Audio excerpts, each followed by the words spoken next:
You're listening to Radio Kidnappers, the voice of Hawke's Bay. This is a program called The Wonderful World of Wardini Books. And it's our pleasure, as always, to have on the show, as we head into a long weekend and a well-deserved break for some of us, the lovely Lou from Wardini Books in Havelock North. How are you going? I'm very well. Yourself? I suppose you're not having a break, though. You'll be working. We're going up to Armageddon, actually, in Auckland. Oh, that'll be awesome fun. It'll be great fun, but we've got a stall. Yeah. So Gareth's got to be switched on all day. Yeah. I will wander off and look at the stalls. Are you going to dress up? Yeah. Well, I mean, I'm always dressed up. Don't you? But Gareth dresses up hard out in his steampunk gear. It's great. He's got a new hat with tentacles. Oh, has he? Yeah. That'd be awesome. You have to post some photos on your Facebook page. We might. For us to have a look at. 3 more great books to have a bit of a look at today, and the first one is called Wolfred. Wolfred, isn't he gorgeous? I love that cover. Yeah. It's by Nick Bland, and he's done the words and the pictures, so they're just beautiful illustrations. I get the impression that they're not. They might be oils, I suppose. Oh, look at that. I'm looking at the texture in there. So that is Wolfred, and it was the warmest of lights on the coldest of nights that drew Wolfred to Fancy Pants Tower. Yeah. It's so inviting it was, and so dazzling because it was sucking up everyone's power. So it's dark everywhere else, but there look at that. is Fancy Pants Tower. You might make connections with other towers, I don't know. Yes, I know what you mean. Yeah. So Wolfred goes in and he takes a job there, and he is the lift person. Fancy Pants Tower, we pay by the hour, pushing buttons is all that's required. You don't say hello, don't put on a show, just push, or you'll find yourself fired. And he's there for years. Wolfred's actually a writer. And so at night time, he goes up onto the roof and he writes his stories.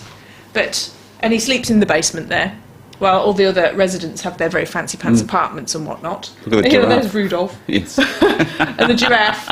And it goes right up to the stars. They've got ghosts and gorillas. Everybody goes into this lift. And Wolfred's not allowed to utter a word to any of them because he's the lowly of the low. Yes. But they go right up to the stars and right down deep under the ocean. So all these things are happening to Wolfred, and he's observing the whole time. And he's writing his stories all the time because he is actually a writer. He never puts a foot wrong. He takes his pen and his paper and he goes up onto the roof and he writes. Look at that. And then he sends them out to the world. So there are all these people around waiting for Wolfred's stories, and they catch them in their nets, and there's a target there so that those little rabbits or whoever they are can get a story from Wolfred. But one day, this is probably my favourite picture actually, there's the Fancy Pants King Pig sat on the loo, and one of Wolfred's stories flies in through the window, and Wolfred gets caught and he is fired. But fear not, because there's a wolf in sheep's clothing, well, there's a crocodile in sheep's clothing, and they're not taking the laundry out. They have kidnapped Mr. Piggo, and Wolfred saves him.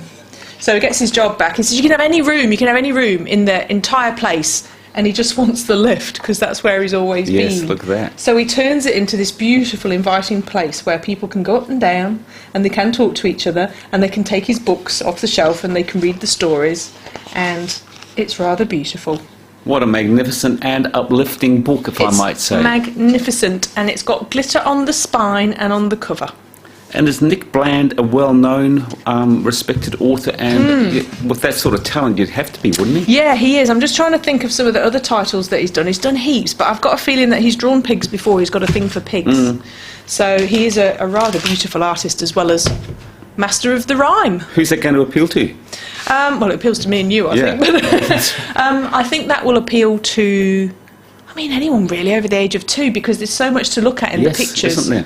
Yeah, so you can have all sorts of conversation. A good picture book will mean that conversations go ping, ping, ping, because the kid will go, what's that, Mum, and what's that, Dad, and what's that, Nan, and what's going on there? And then you can have, well, what do you think? And wonderful book. Yeah. Tell us about the Tindims. This is a chapter book for children, probably of about a clever 6-year-old who's flying away with the reading, or a 7 and up, or a family to read together. It's the Tindims of Rubbish Island, and it's Sally Gardner, who is a wonderful award-winning English writer, and she is severely dyslexic, so she always has to record her stories, and then someone writes out the words for her because can't do it. And it's illustrated by her daughter, Lydia Corrie, which I think is wonderful. And she's an award-winning illustrator. So talent does run in families. I think it might. And it's the encouragement as well, yes, I think, isn't it?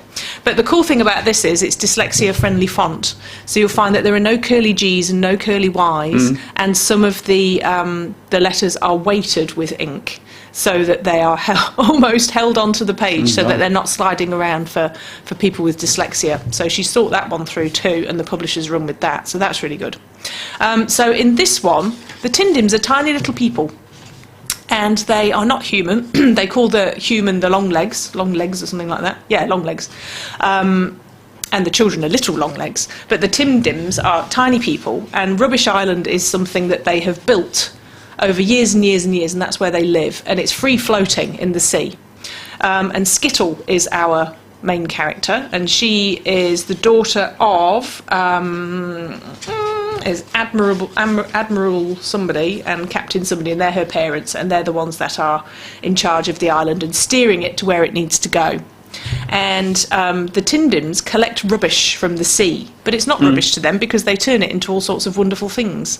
So this is Skittle, and she goes about like this, and she's got the best pencil, which is a 2B apparently, and she's got a helpful hook, and she's got a toothbrush for another day because it's a long legs toothbrush, so it's far too big for her, but she can use it for all sorts of other things, cleaning and scrubbing and bits and bobs like that. And there are so many pages that I've turned over because in here Captain Spoons is Skittle's dad, and Admiral Bonnet is Skittle's mum, and they fish out a box of crackers, Christmas crackers. They don't really know what it means, but she liked the colourful paper hats inside. And I underlined this bit, as with all wet things, they had to be dried. Yes, makes sense, doesn't it? It does make sense. And then, with my brain being as it is, I went, what about goldfish? They're wet. Ah, yes, that's you wouldn't right. want to dry them, would you? So I just once. thought, again, that was a wonderful conversation starter for a kid. And there's a little creature called Pinch, who in our minds would be like a dog character, but he's got this incredibly long tail that can go into, like Mr. Tickle arms that can go into other rooms and things. And he's always saying things and saying, that's a fact, actually. Which We made know him sound a people bit like like Judith Collins. Yes. So yeah, they salvage things, but they've got a problem because they've got Bottle Mountain and it's become too high and they can't see over it, so they can't navigate through the seas, and they've gone into these cold waters and it's snowing, and that's great, but they're just about to have their Bright Sea Festival, which is kind of like their New Year, and they need to be in warm waters for that, so they have to come up with inventions and things to try and get back to the warm waters. So it's a really good conservation story, as well as just an adventure full of these really colourful, wonderful characters. Easy read? Really easy to read. There's heaps of characters in it, and they're setting it up because there are 3 new books coming next year. I wonder if I could pick your brain, and I'm sure you will know.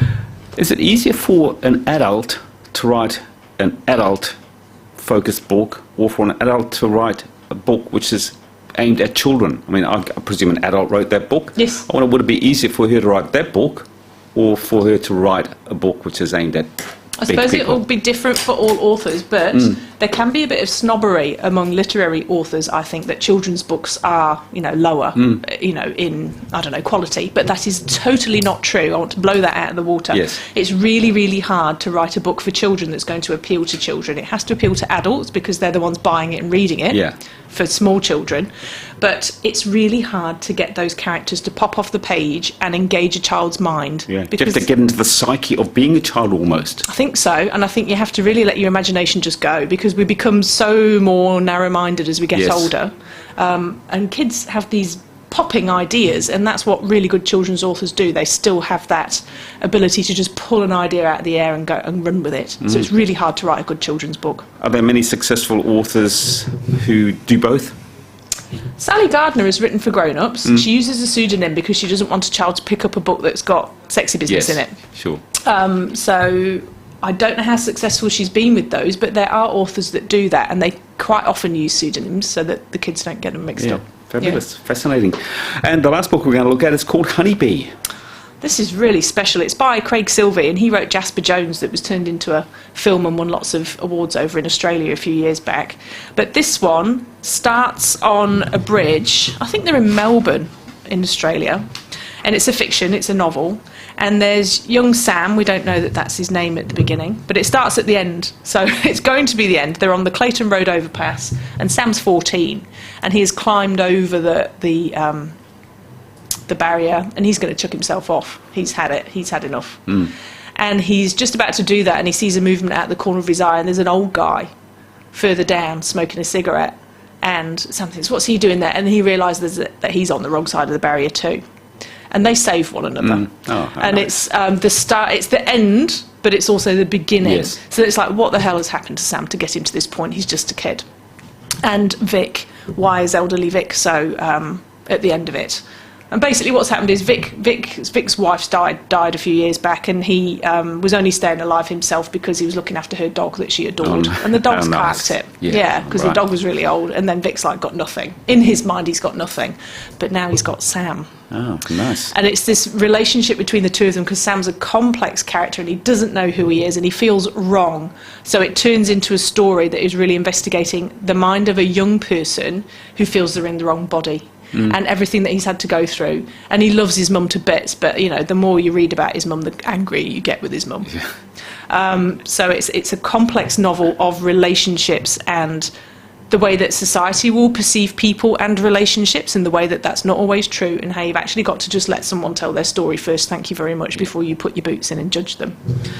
Well, the fact that we know what the ending is when we first read the book, but is it an uplifting book? Are we going to feel good when we read that book? Yeah, there's some horrible characters in it, and some absolutely awful things happen to Sam because he's 14, 15. He doesn't know that, you know, if he goes out like this, people are going to judge him like this. You know, he knows some stuff, but he doesn't know everything. But ultimately, there are some people who are just wonderful and will take a punt on a person and will look at a person and say, you're not okay, let me help you. And then it's about being able to say yes to that help.